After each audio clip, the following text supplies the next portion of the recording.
সুপ্রিয় শিক্ষার্থীবৃন্দ, আসসালামু আলাইকুম। আজ আপনাদের বিজনেস একাডেমির পক্ষ থেকে জানাই আন্তরিক শুভেচ্ছা ও অভিনন্দন।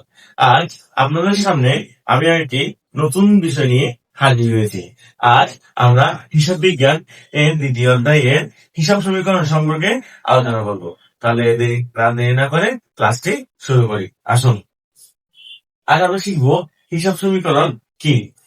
হিসাব সমীকরণের মধ্যে তিনটি ইকুয়েশন রয়েছে। L + E। এ মানে হচ্ছে সম্পদ, এল মানে হচ্ছে দায়, আর ই মানে হচ্ছে মালিকানা সত্ত্ব। এই মালিকানা সত্ত্বের মধ্যে আবার এই চারটা এন্ট্রির কাজ হয়। সি মানে হচ্ছে ক্যাপিটাল, ক্যাপিটাল হচ্ছে মূলধন, ডি মানে হচ্ছে ড্রয়িং, ড্রয়িং মানে হচ্ছে উত্তোলন, আর মানে হচ্ছে রেভিনিউ, রেভিনিউ মানে হচ্ছে আয়, ই মানে হচ্ছে এক্সপেন্সিভ, এক্সপেন্স মানে খরচ। মালিকানা সত্ত্বের মধ্যে এই মূলধনের সাথে উত্তোলন বিয়োগ হবে, রেভিনিউ মানে আয় যোগ হবে, আর এই যে এক্সপেন্সেস অর্থাৎ ব্যয় বিয়োগ হবে। আশা করি এই জিনিসটা বুঝতে পেরেছেন। আমাদের এইটা সময় একটা অঙ্ক থাকবে যেখানে বলা হবে হিসাব সমীকরণের প্রভাব ব্যাখ্যা করো বা L + প্রমাণ করো। এটা মানে কি জিনিস? এটা মানে হচ্ছে আপনার যে সম্পদ ওই টাকাটা আর এল আর ই মানে দায় আর মালিকের সাথে টাকার যোগফল যদি দুটো সমান হয় তাহলে আপনার অঙ্ক ঠিক আছে, তাহলে মনে করবেন অঙ্কে ভুল আছে। আশা করি বুঝতে পেরেছেন। আমরা কিছুদিন পর সৃজনশীল গুলো সমাধান দিব। এরপরে আজকে আমরা শিখবো সম্পদ কি, মানে সম্পদ বলতে আমরা কি বুঝি।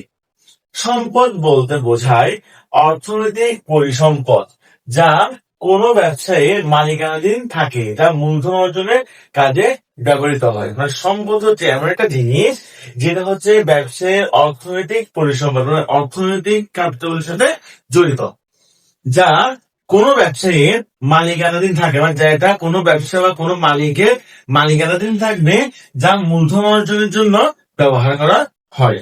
এরপরে আছে দায় কি। দায় বলতে আমরা কি বুঝি? দায় হচ্ছে ধার, যা নির্দিষ্ট সময় পর পরিশোধ করতে হবে। মানে যদি আমি কারো কাছে কোনো কিছু ধার নিই বা কেউ যদি আমাদের কোনো কিছু পায়, সেটা হচ্ছে দায়। দায় মনে থাকতে পারে ঋণ, পাওনাদার, এগুলো হচ্ছে দায়ের অংশ। এরপর আসি মালিকানা সত্ত্ব। মালিকানা সত্ত্ব কি? মালিকানা সত্ত্ব হচ্ছে মোট সম্পদের উপর মালিকের যে দাবি তাই মাত্র মালিকানা সত্ত্ব। মানে মোট সম্পদের উপর মালিক যে অংশটুকু নিজের দাবি করতে পারে তাকে বলা হয় মালিকানা সত্ত্ব।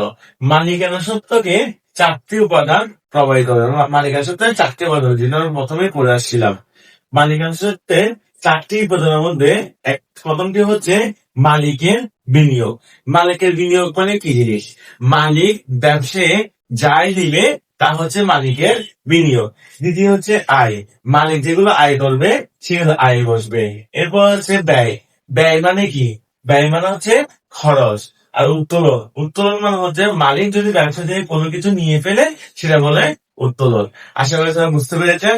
ভালো থাকবেন, সুস্থ থাকবেন। ভিডিওটি ভালো লাগলে চ্যানেলটা সাবস্ক্রাইব করবেন, ফলো দিয়ে রাখবেন। ধন্যবাদ।